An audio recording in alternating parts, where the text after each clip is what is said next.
It's Friday again, and that means it's time for the next in our series, Fanzine Friday. This week we're taking a look at the Underworld Oracle #1 from August of 1977. Please stick around.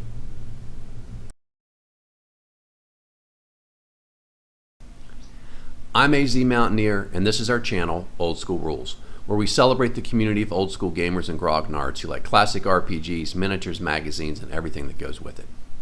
Each week on the Fanzine Friday series, we pull a fanzine off the shelf for a closer look. This week, that's the Underworld Oracle #1 by Lou Nisbet from August of 1977.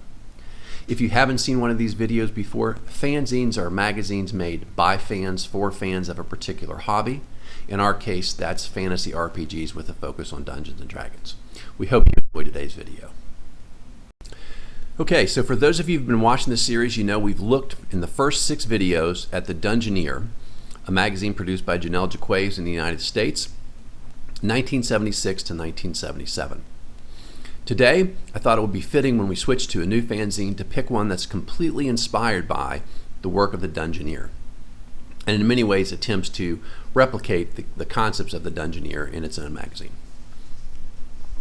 This is the Underworld Oracle #1. The cover's a little bit of a yellow. It's heavy stock, and the rest of it's regular paper, folded in half and stapled.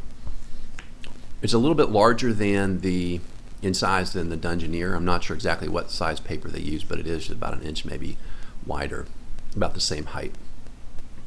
So Lou Nisbet is the person responsible for the Underworld Oracle. I think I have 6 out of maybe 7 that they made. He did a pretty good job of publishing these every 2 months, which was his goal. All right, so as we do each week, we're going to take a look at the cover, at the table of contents, and dig into some of the highlights of the magazine. So here's the cover. The art on this cover is obviously a dungeon scene. It says here the cover artwork by a guy named Phil Alexander, who I think is involved in most issues of the magazine. You can see a couple of fighters, and these giant hands are coming through the door. A magic user there in the foreground is trying to get ready some type of spell to help them with what looks like a very dangerous encounter. Here's the editorial page, and I think the most important thing I point out here, Lou Nisbet says essentially that this is inspired by the Dungeoneer, and he wanted to do something similar. And they didn't really have anything like that in the United Kingdom at the time, at least to his knowledge. And so he wanted to do that. And I think he succeeded in many ways, and I think you'll see that as we work our way through some of these fanzines. He also says that while he was doing this, The White Dwarf came out from Games Workshop, and of course that's a very well-polished professional magazine. And he sort of says, first off, I don't know how they do it for very, very little more money than what he's charging, and secondly, he hopes that his magazine will be well received as well. So they do have a table of contents, but when I looked at it, it's a little hard to follow the way he did it, so I did my own. The editorial page, Illusion Forge, which is some new magic items, The Trolls, which is a serial cartoon or comic. The DM's Forum is a discussion of some ideas about, remember this is 1977, so people are still sort of figuring out what the game was like, and so it's talking about whether you should play it as a war game or as a role-playing game or something in between. And it has some ideas for some potential rules to simplify some things they were struggling with. In particular, it looks like encumbrance and speed of action. Scribe's Notes is essentially reviews, and this issue has a very favorable review of the work of the Judges Guild. It's telling people, if you haven't heard of that, you should. It's odd to me. I never heard of the Judges Guild until the last, 4 or 5 years ago, maybe. And they did have fantastic stuff that was really well received at the time. He talks about the value of the city-state of the Invincible Overlord, which was one of their very first products. It was a full city drawn out with a lot of description about what was in it. As he says, there's a nearby castle and there's a dungeon under that. So really everything you would need as a DM or referee, as Judges Guild called it, to start your own sort of home base for an adventure.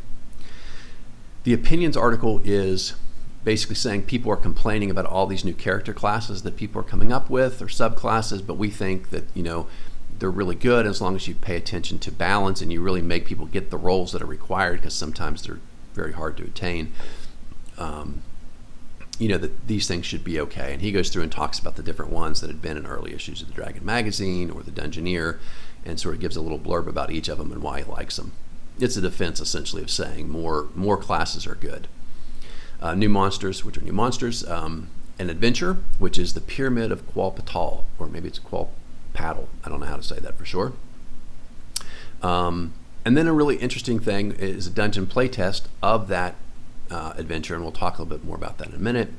And finally, Man to Man, which is an interesting concept, which we'll cover as well. As far as I can tell, Lou Nisbet largely responsible for most of the product here, but there's a couple other people who help him out. Okay, so the Illusion Forge, which is the new item. This one is focused on bards, and he has 3 different types of scrolls of music. Basically, only bards can read them. They get a little bit less powerful as they go down the page. And essentially says they can try to play it. Once they do, the music will fade away.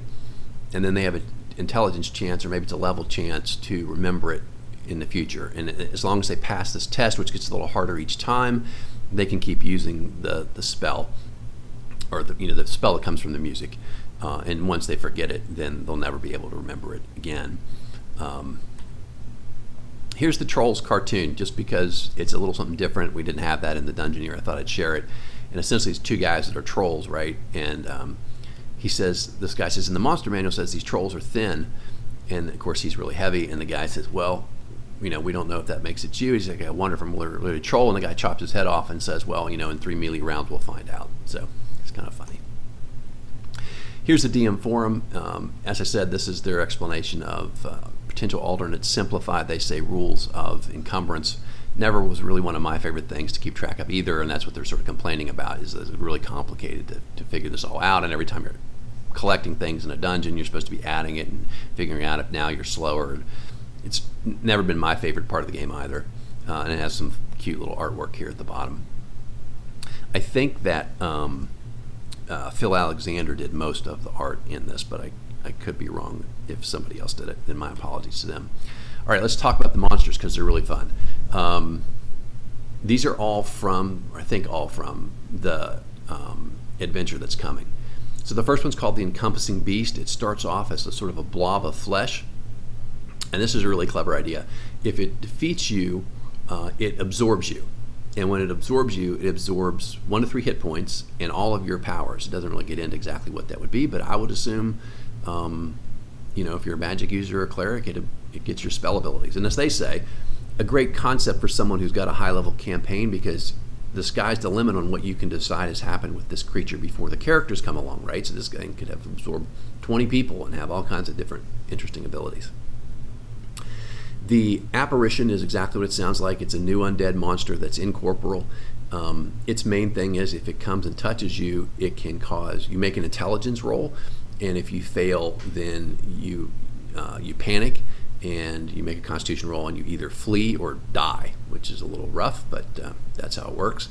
And as they say, it's a fun monster for magic users to encounter because presumptively they have high intelligence. They'll pass this check. Maybe all the big strong fighters suddenly run away or die, and the magic user's left to be the one person who can survive this encounter. The next one is called a Body Sculptor, and the Body Sculptor is pretty clever. Creation of a magic user. It says from a headless victim. I'm not sure why. But the Body Sculptor, when it attacks it, there's a chart. It rolls a random hit on some part of your body. And if it's a successful hit, that particular part of your body, could be a hand, could be an arm, turns to stone. It says it turns to stone, but somehow it's still alive. And ultimately, what they'll do is they'll swarm somebody, touch you all over, and essentially they'll do everything but your head, and they'll turn you into basically a living stone creature. And presumptively the magic user comes along, lops your head off, and then you join the Body Sculptor crew. The next one's called Red Balm. It's particular to this adventure. I don't know why they say it only survives inside of a pyramid, but I guess some people thought pyramids had magical sort of properties in their shape or whatever.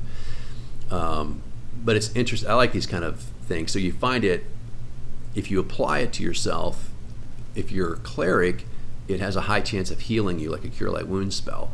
If you're not a cleric, and I don't know how clerics naturally do this, but maybe just because they can heal people, but if you're not a cleric and you apply it, it's going to be poisonous. And then once you take it outside of the pyramid and it loses that special enchantment, it always just becomes poisonous, which is still, if you understood that, kind of a cool thing you could pick up. And then the Howler, which is as they say, a more potent form of Shrieker. It was in the strategic review. It essentially deafens you and alerts all wandering monsters nearby. So, I think because that wasn't in the core sort of books, remember this OD&D white box or wood grain box series, it was only in the strategic review. I think they included it here because they put it in the dungeon. So let's talk about the dungeon. I love pyramids. This is classic, kind of thing you would have done yourself back in the 1970s, early 80s. Lots of people really like pyramids. It's a 3-level dungeon. It's the classic thing you get back then. There's not a lot of sense to what's where, right? You just get random monsters, undead monsters, hobgoblins, bugbears, traps, rust monsters, which are a fantastic, to this day, classic monster in here, in sort of random locations. But Qualpatal, if I'm saying that correctly, is the guy who built this pyramid. He was a powerful mage. There's a little story in there I won't tell you, but he ends up going crazy. He dies, and so you're trying to get in and find his treasure, right? And then of course creatures have moved in. He's brought some creatures in here. Obviously the things we talked about in the monster section are in here. A lot of those are his creations. But it's a fun dungeon. I would say, it's a session or two. Depends on how quickly your characters are able to plow through those monsters and whether they have to spend a lot of time resting or leaving and coming back, right? Although I think once you get in, it might be hard to get out if I'm remembering the way this works correctly. But yeah, so session or two, old school. I wouldn't say it's on the quality in terms of the Jacquays dungeon where everything seems really well thought out and makes a lot of sense. It's a little bit more of the random dungeon, but still good stuff and has a great old school feel. And here's a really unique thing that was not in the Dungeoneer. So this is Lou's idea. He has 4 or 5 pages here where he goes through a playtest and tells you about what happened with a particular party, narrates. It's just fun to read. And at the very end, he has like a DM's appendix where he gives you some, like, having played through this, I don't know if just once or twice, but he gives like, here's some things to keep in mind. Make sure you understand how this trap works. Here's how you should use these monsters that are near each other together, and on and on. So that's a really helpful feature that he came up with, I think. And finally, there's this article called Man to Man, which essentially is, I think, a good thing if you only had 2 people and you basically remember, wargaming is sort of a popular part of D&D at the time, and so it gives each side characters. It says you can have 100 levels, and you can divide that up to maximum of 10th level, so you could have 10 10th level people, you could have 99 first level people.